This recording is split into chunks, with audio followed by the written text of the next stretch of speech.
Excel में pivot table काफी important tool में से एक है। आज के टाइम में किसी भी इंडस्ट्री में काम करते हो, चाहे वो एमआईएस का जॉब हो या डेटा एनालिस्ट का काम हो या फिर किसी भी तरह का डेटा ऑपरेटर का काम कर रहे हो, हर जगह पे आपके पास लार्ज डेटाबेस मिलती हैं। उनमें से इनसाइट निकाल के हमें रिप्रेजेंट करनी होती है। उनमें से कई सारे ऐसे डेटाबेस को अलग करके एनालाइज करना पड़ता है जिसके ऊपर उनका काम हो रहा होता है। प्रैक्टिकल डेटाबेस के बेस पर आप पाइवोट के सभी टूल्स कवर किए एक ही वीडियो में आपको कंप्लीट इंफॉर्मेशन जानने और सीखने को मिलेगा। बने रहिए इस वीडियो के साथ। बिना देरी के चलिए इस वीडियो को शुरू करते हैं। जैसे ये सभी डेटाबेस रिटेलर सेल्स डेटाबेस है। यहाँ पे रिटेलर से रिलेटेड सभी इंफॉर्मेशन दी गई है। इस डेटाबेस में हमें सिटी वाइज रिकॉर्ड बनानी है, स्टेट वाइज रिकॉर्ड बनानी है या फिर प्रोडक्ट कैटेगरी वाइज रिकॉर्ड बनानी है। और प्रोडक्ट वाइज हमें ये जानना है कि कितना हमारा टोटल अमाउंट बनता है, कौन से मोड से कितना पैसे आए, सेल्समैन टॉप के कौन है, टॉप सेल्समैन हमें अलग करने हैं। इन सभी रिकॉर्ड को फाइंड करने के लिए इनका पाइवोट बना लेते हैं। सबसे पहले पाइवोट बनाने के लिए रिकॉर्ड को सेलेक्ट करना जरूरी है। सबसे पहले मैं फर्स्ट सेल को क्लिक करके कंट्रोल शिफ्ट राइट एरो का यूज करते हुए हेडिंग का सिलेक्शन लूंगा। फिर control shift down arrow use करते हुए कंप्लीट रिकॉर्ड का सिलेक्शन ले लूंगा। एंड उसके बाद मैं यहाँ पे इंसर्ट टैब में जाऊंगा और यहाँ हमें पाइवोट टेबल देखने को मिलता है। जैसे यहाँ पाइवोट पे क्लिक करोगे एक नया पॉपअप विंडो आएगा जिसमें दो अलग अलग ऑप्शंस मिलेंगे। एक तो यहाँ न्यू वर्कशीट, एक है एग्जिस्टिंग वर्कशीट। देखो यहाँ पे इनका यूज करने से पहले एक आइडेंटिफाई करा दूं आपको कि जो टेबल आपने सेलेक्ट किया है उनका रेंज यहाँ पर दिया हुआ है, ये हमेशा ध्यान रखना है। और यहाँ पे हमें दो ऑप्शन मिलते हैं जिससे हम ये डिसाइड कर सकते हैं कि पाइवोट टेबल बनानी कहाँ है। जैसे न्यू वर्कशीट पे बनाना चाहें तो हम इस ऑप्शन का हेल्प लेंगे, अगर इसी सीट पे बनानी है तो एग्जिस्टिंग वर्कशीट का यूज करेंगे। तो यहाँ पे क्लिक करने के बाद लोकेशन का ऑप्शन ऑन हो जाएगा, यहाँ क्लिक करेंगे और साथ ही इस सीट में कहाँ बनाना है उसका लोकेशन हमें यहाँ बताना पड़ेगा। तो हमें उन रेंज का सिलेक्शन लेनी है जहां से हमें पाइवोट बनानी है। मान लीजिए मुझे इस कॉलम में बनानी है, हम इस पे क्लिक करके ओके बटन पे क्लिक करेंगे तो राइट हैंड साइड में पाइवोट टेबल फील्ड का एक नया एक पॉपअप विंडो एनेबल हुआ आएगा और यहाँ हमें पाइवोट टेबल के सभी फील्ड भी शो कर रहे होंगे और इनके जितने भी हमारा अलग अलग नेम है उनको यूज करते हुए पाइवोट टेबल बिल्ड करने वाले हैं। तो उसके लिए यहाँ पे सबसे पहला हमारा काम ये है कि हम सिटी वाइज देखना चाहते हैं कि कितना सेल हुआ है। तो अगर हम ये देखना है तो उसके लिए पाइवोट टेबल फील्ड में हम सिटी कॉलम को क्लिक करके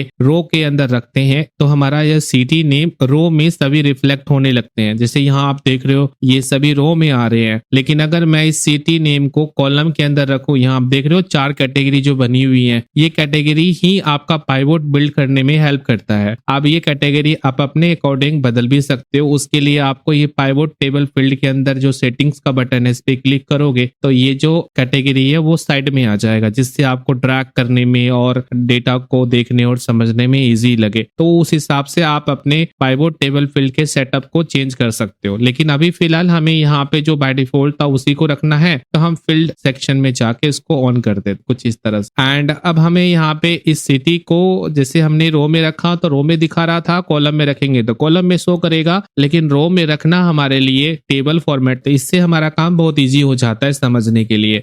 अगर आप चाहो तो इनको वैल्यू में भी रख सकते हो, लेकिन ये वैल्यू में उनको काउंट करके देगा, उनका नाम रिफ्लेक्ट नहीं करेगा। हम इस फील्ड को रो में रख सकते हैं या फिर कॉलम में रख सकते हैं ताकि टेबल शो करे, हमारा रिकॉर्ड भी शो करे। सो इसके लिए हमने यहाँ पे सिटी को रो में रख। एंड अब हमें यहाँ पे इनका जो अमाउंट है वो दिखानी है तो हम यहाँ टोटल अमाउंट को लेकर वैल्यू में रखते हैं। अब देखेंगे कि हमें अलग अलग सिटी वाइज जो टोटल सेल है वो यहाँ रिफ्लेक्ट, हमारा एक पाइवोट तैयार हो। अगर हमें स्टेट बेसिस भी इसी में देखना है तो हम यहाँ पे स्टेट को सिलेक्ट करके कॉलम में रख देते हैं तो हमें स्टेट वाइज सभी रिकॉर्ड शो करने लग जाते हैं। आप देख रहे हो कि स्टेट वाइज भी हमें यहाँ पे शो कर, इनको हम चाहे तो इस रो के अंदर भी पुट कर सकते हैं तो हमें कुछ इस तरह से कैटेगरी बना हुआ आएगा। आप चाहो तो अप एंड डाउन कर सकते हो किसी भी सेल में, आई मीन सिटी को नीचे कर दिया और यहाँ स्टेट को ऊपर कर दिया तो स्टेट वाइज यहाँ पे आपको शो कर रहा है, उसके अंडर में है सिटी। अब जब आप इस तरह से रिकॉर्ड बनाते हो तो आपको कभी रिक्वायरमेंट ये होती है कि इसका प्रॉपर फॉर्मेट अरेंज हो, टेबल डेटाबेस प्रॉपर दिखे, तो उसके लिए ना आप ना यहाँ एक सेटअप हो जो आपको यहाँ पे मिलती है डिजाइन। डिजाइन की मदद से डेटा को काफी सिंपल और एक टेबल का डिजाइन लुक दे सकते हो। जैसे अभी हमारा जो ये सिटी नीचे में है तो कुछ इस तरह से आ रहा है। अब हम ये चाह रहे हैं कि जो सिटी है वो एक अलग कॉलम में रिफ्लेक्ट हुआ नजर आए तो उसके लिए आपको यहाँ डिजाइन टैब में ही ना एक लेआउट का ऑप्शन मिलेगा, यहाँ पे शो इन टेबुलर फॉर्म का ऑप्शन मिलता है। आप देख रहे हो हो, ये ऐसा लग रहा है कि सिटी अलग कॉलम में है और उसके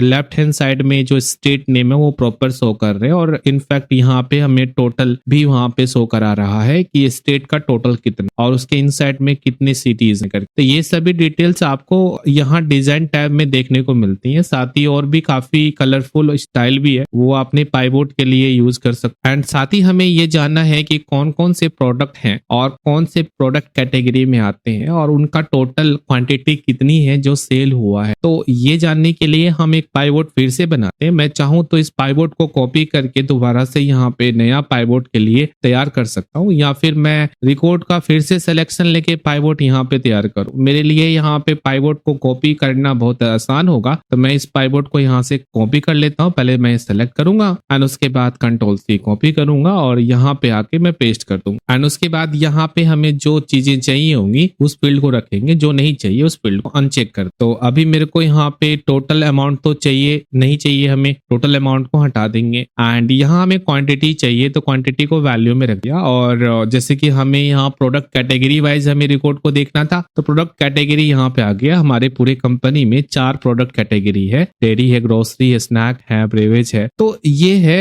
ये हमें कैटेगरी वाइज दिखा रहा है कि कौन कौन से कैटेगरी में कितने कितने क्वांटिटी में सेल हुआ है। एंड हमें ये भी जानना है कि इस कैटेगरी में कौन कौन से प्रोडक्ट आते हैं, वो उसके बेसिस पे मुझे जाननी है कि कितने कितने आइटम हमारा सेल हुआ है। तो उसके लिए प्रोडक्ट नेम को भी हम यहाँ पे कॉलम के अंदर ऐड कर देते। अब हमें यहाँ पे दिखा रहा है प्रोडक्ट वाइज जो हमारा यहाँ पे कॉलम वाइज है, जो यहाँ पे हमें जो प्रोडक्ट कैटेगरी है उसके बेसिस पे हमें उनका प्रोडक्ट का नेम भी शो हो रहा है। तो प्रोडक्ट का कौन कौन से प्रोडक्ट है जो हम सेल कर रहे हैं, कितनी क्वांटिटी है उनके, वो सभी चीजें यहाँ पे शो हो रही है। एंड अब हम ये जानना चाहेंगे कि इन प्रोडक्ट को सेल करने के लिए सेल्समैन कौन कौन है। तो उसके लिए हम सेल्समैन को भी सिलेक्ट करके इसी कॉलम के नीचे में ऐड कर देते हैं, तो हमें कॉलम वाइज भी रिकॉर्ड आपको शो करने लग जाता है। देख रहे हो यहाँ पे बिस्किट में ये सभी लोग काम करते थे, लेकिन अगर जैसे यहाँ पे आप देख रहे हो ये सभी सेल्समैन के नेम रिफ्लेक्ट होने लगे, लेकिन इस सेल्समैन को हम यहाँ रखेंगे तो इन डेटा को समझना बिल्कुल ईजी हो जाएगा। आप देख रहे हो कि इस कैटेगरी में हमारा ये सभी सेल्समैन है और वो उन्होंने इतने इतने अलग अलग प्रोडक्ट सेल किए, कुल मिलाकर 1345 प्रोडक्ट सेल किए। इस डेयरी में हमारा 1419 सेल हुआ है, ग्रोसरी में 1423 सेल हुए हैं। तो ये सभी अलग अलग जो रिकॉर्ड बन रहे हैं वो आपके यहाँ पे रो और कॉलम के कॉलम रखने पर हो रहा है। रो और कॉलम में डिटेल्स, रो और कॉलम में टेबल फील्ड रखने से यहाँ टेबल जनरेट हो रही है। अगर मैं यहाँ प्रोडक्ट के नेम को हटा दूं, प्रोडक्ट कैटेगरी को, तो आप देखेंगे नेम बेसिस पे प्रोडक्ट का टोटल बता कि कौन कौन से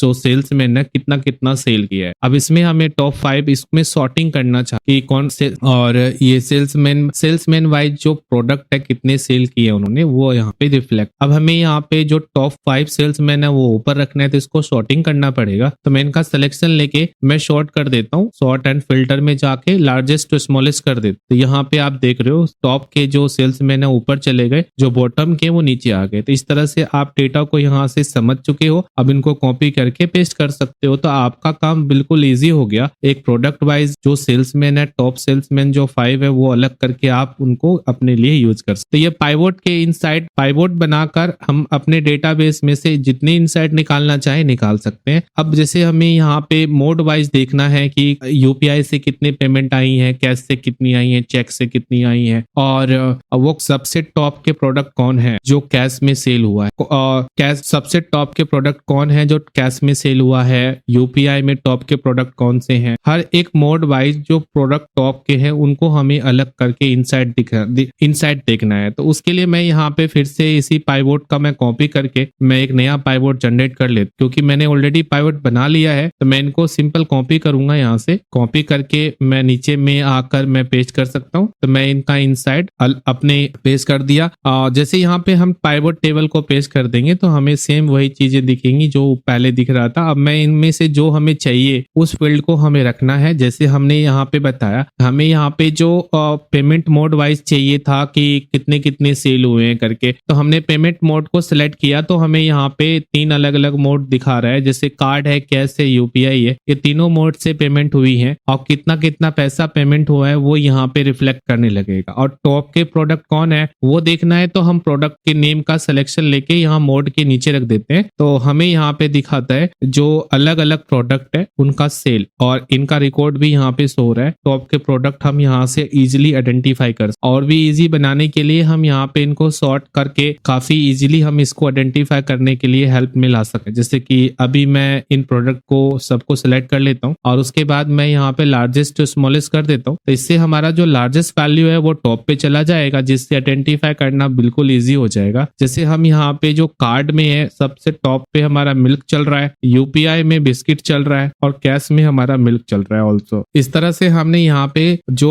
पेमेंट मोड है उस बेसिस पे भी हमने चेक किया कि सबसे ज्यादा कार्ड में कौन से प्रोडक्ट सेल हो रहे हैं, कैश में सबसे ज्यादा क्या सेल हो रहा है, वो भी हमने यहाँ पे कैलकुलेट करके फाइंड कर लिया with the help of pivot. अब जैसा कि हमने बताया डिजाइन में आपको बहुत सारे ऑप्शंस मिलते हैं जिनकी मदद से टेबल बनाना और टेबल के फॉर्मेट में रो एंड कॉलम को अलग अलग रिकॉर्ड से दिखाना, इजीली रिकॉर्ड में दिखाना बहुत ही इजी है, जिनका बहुत ही इजी एंड टेबल डिजाइन से जो डिजाइन लेआउट है इनकी मदद से आप एग्जैक्ट टेबल फॉर्मेट में रिकॉर्ड को दिखा सकते हो पाइवोट टेबल के डेटाबेस और उनके लिए, और साथ ही अपने डिजाइन को भी चूज करके अपने कलर, और साथ ही पाइवोट टेबल में इस ऑप्शन की मदद से जो पाइवोट डिजाइन का ऑप्शन है इनमें आप कलर भी दे और काफी इंटरेस्टिंग, काफी कलरफुल और साथ ही कलरफुल डिजाइन बनाकर कलर दे सकते हो। तो दोस्तों यहाँ पे हमने जाना कि जो पाइवोट टेबल है काफी यूजफुल होता है हमारे डेटा में से इनसाइट को निकालना। जब हमारा डेटाबेस काफी बड़ा होता है तो उनमें से